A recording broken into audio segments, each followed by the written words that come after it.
hey, Tattooing Sons family, this is David. Thank you so much for checking out this short episode of the podcast. If you've listened to the last couple of main shows, you already know this, but if you've missed those or if you're new to Tattooing Sons, I wanted to kind of explain what's going on here, give you a quick update. In the 5 years that we've been doing the show, we have traditionally done a weekly podcast release format, and that's been awesome. But the reality is we're going to change it up in 2023. This will give both Sam and Nate a little bit more margin in their schedules as they're dealing with school stuff and being teenagers and 21, almost 22 years old for Sam. So they've got more things that they have to deal with than they did when they were 12 and 16 when we started this thing. So want to give them that opportunity with it. But that doesn't mean we won't be doing other episodes in that period between those monthly releases. We're going to be doing some interviews. I've already got some things being set up for Nate with some audio superstars. Honestly, I can't even wait to tell you about some of the people involved that are going to be coming on the show that he gets to interview, which is awesome because that's what he wants to do in his career. So we've got that going on. We're going to be doing some times where we bring you guys into the show, do some trivia stuff, and then we're going to have discussions around some of the movies and films and series that are being released, like this episode. In this episode, we're bringing on two of my favorite podcasters in the world. We've got Pete Fletzer from Streaming Star Wars, and we've got Lucas, I can't get his name out today, Lucas Pinkard from The Reverend and the Reprobate. And I wanted to bring those two on to get their thoughts on the Bad Batch season 2, those first 2 episodes in it. And this little segment of that conversation is really about their rating and reaction to those first 2 episodes. Here's what they had to say. You know, people watching or listening to this may not know this, but both of you, you play the bass. Now, I got to know, is it the bass or is it bass? I say the bass. I don't know about you, Lucas, but I say what's the proper way of saying it? The bass, yes. So you both bass. Say the bass? Right. Is it like the Ohio State University? Is it like that? But we've all been damaged by that movie I Love You Man, because now everybody says slapping da bass. Oh my gosh. It's It's wretched, man. As if there weren't enough people that tried to slap anyway that were just terrible at it. That's so funny. Yeah, all right, so quick question. I'll start with you, Pete, and then we'll go. I'll start with you, Pete, then we'll go with you, Lucas. How did you get started playing the bass? I won't say the bass. Slapping the bass. I started because my best friend, who I'm actually in a band with now, still again, when I was in 7th grade, he started a band and he said, "Hey, I need a bass player." And my dad played bass. It seems like everything that I do is connected to my dad, which is great. I said, "Hey, my dad plays bass. I can play bass." And so my dad taught me to play Down Under by Men at Work. That was the first song I ever learned. And next thing you know, 40 years later, I'm a bass player still. I love it. That's awesome. It's awesome, man. Great story. I love how it's connected to your dad. What about you, Lucas? Well, kind of similar. So my dad played bass in a band whenever he was growing up, and I didn't know that he did until I was probably in the 5th grade. My mom worked overnight shifts, and so I got up late one night, and Dad's sitting in there playing this old Natural Glow Rickenbacker 4003, this beautiful, beautiful bass.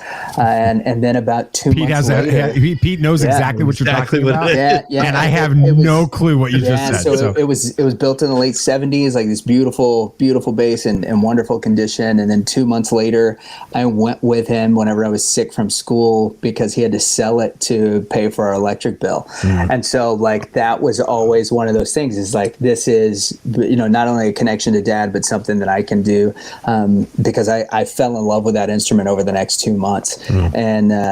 And then started, I guess, we got some extra spending cash for Christmas one year. And so I went to Garland, to a place called Larry Morgan Music, bought a used Mexican-made Fender jazz bass. And that was, 22 years ago. And now that was the way I get to play professionally for a while, and something that I use giving lessons and then in church every week still. So it's a blast, so cool, man. It's awesome. I love that story. Right. That is so cool.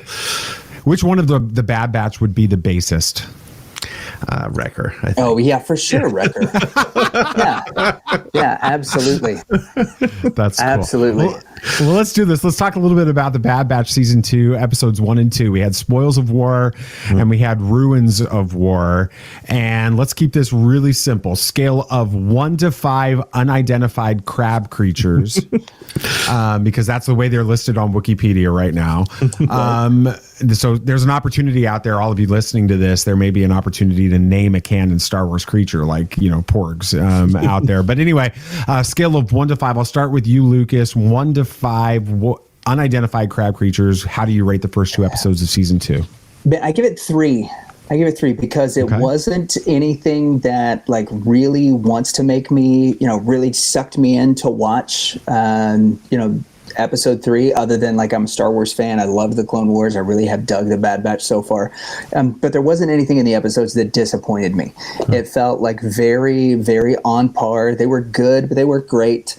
They were entertaining enough, but I will kind of reserve, this could be a rating that gets higher depending on how some of the characters that were introduced maybe shift the storyline throughout the rest of the season. So if, later in the season it shows that there was more value in episodes 1 and 2, then they may get a higher rating. But for right now, there are 3 for me. All right, Pete, lay it down. What's your rating, man? As I responded to your tweet, I got to stick with the number. I said a 4, and I think part of it is recency bias coming off of Andor. I think it was just this wonderful return to just the crazy adventure, and honestly, the fact, back to, I can't believe I'm saying this, but back to 23-minute episodes feels kind of good. It was it was just high pace. And I think it's also influenced by the fact that, my son for a couple months did not watch any Disney Plus because he didn't really care about She-Hulk. He didn't care about Andor at all. He tried, but he just was not interested.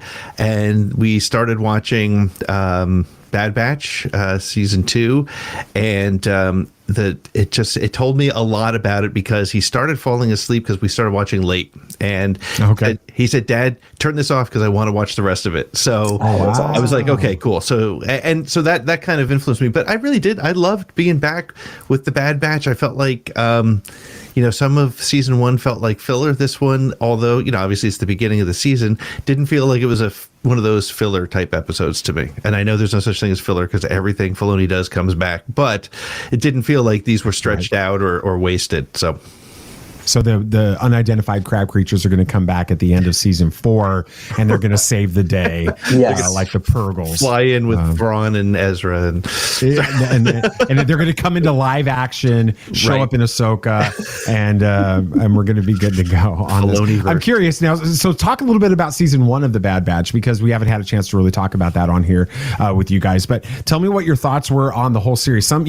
We've kind of got mixed feelings about the Bad Batch here at Tatooine Sons. I think it's great. I love it. I enjoy watching every episode. I'm excited. I was not disappointed. I'd probably give it kind of like what you said, Lucas. I'll probably come in between both of you guys, like a 3.5 out of 5 on it. It was great. It was beautiful. It was the characters I love. They were all functioning kind of the way that you expect the Bad Batch to function.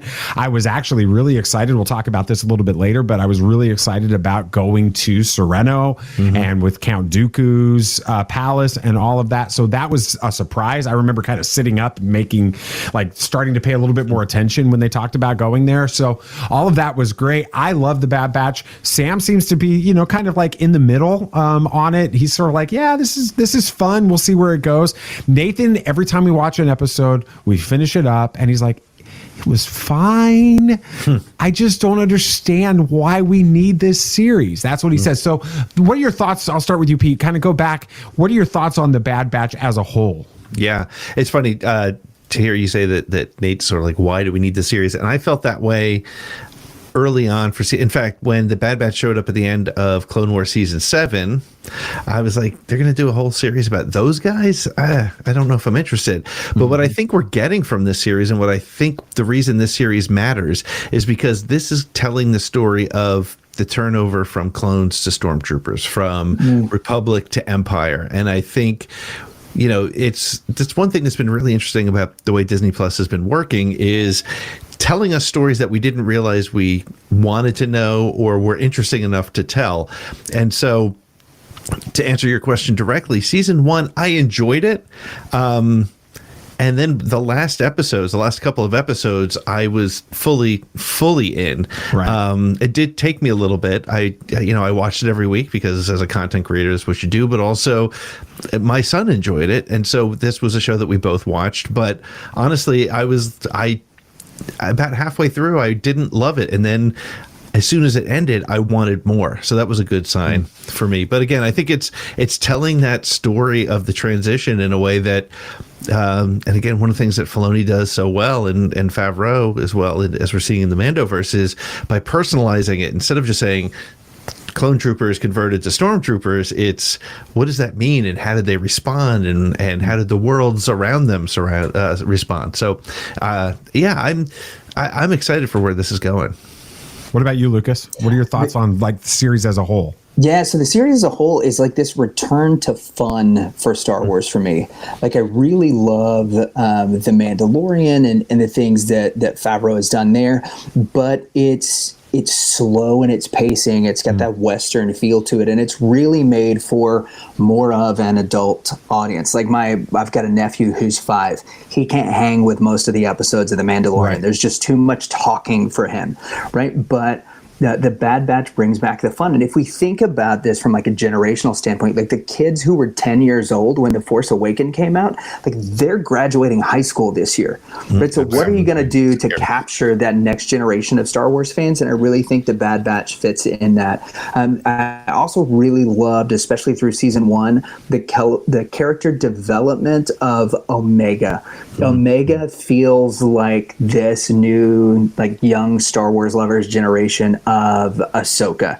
Like, that's kind of what they're building her up to be in a way, is that she's going to be the new character that they get to grow up with, that they get to learn lessons with. Like in, the first 2 episodes of season 2, we sort of see her learning this lesson of that even if you have the right motivations, that doing the wrong thing can really put your team in danger. And that's not something that just adults can understand, or any of us who have worked with teams, but also something that I think really is a good moral and life lesson that kids can learn. And so you've got this character that they can mature with, just like we had with Ahsoka. So I think one of the reasons that it's needed is because it brings fun back to Star Wars, and it's a great way to engage the next generation of Star Wars fans, those kids that are between, the Mandalorian and the Boba Fett's and the Andor, and that are just probably a little too old to really love and to get into the Lego stuff. This kind of fits right in that wheelhouse.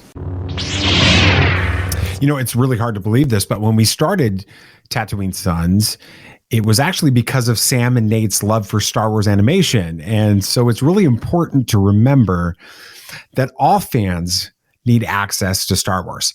Pete's son didn't get into Andor, but couldn't wait for the Bad Batch to start. Lucas points out that there are elements in some of the live action series and films that might be a little bit too much for kids. So for the Star Wars fandom to grow and thrive, it really does need to have an entry point for the next generation. Thank you for checking out Tatooine Sons and this episode. This was only a small part of my conversation with Lucas and Pete. We're going to have another episode out in the next few days. Make sure you subscribe, follow the podcast so you don't miss it. Of course, you'll also want to check out Pete and Streaming Star Wars, and then Lucas at Reverend and the Reprobate. I'll put their information in the notes below on that. They're both on Facebook and YouTube and all of the other podcast apps, so check them out.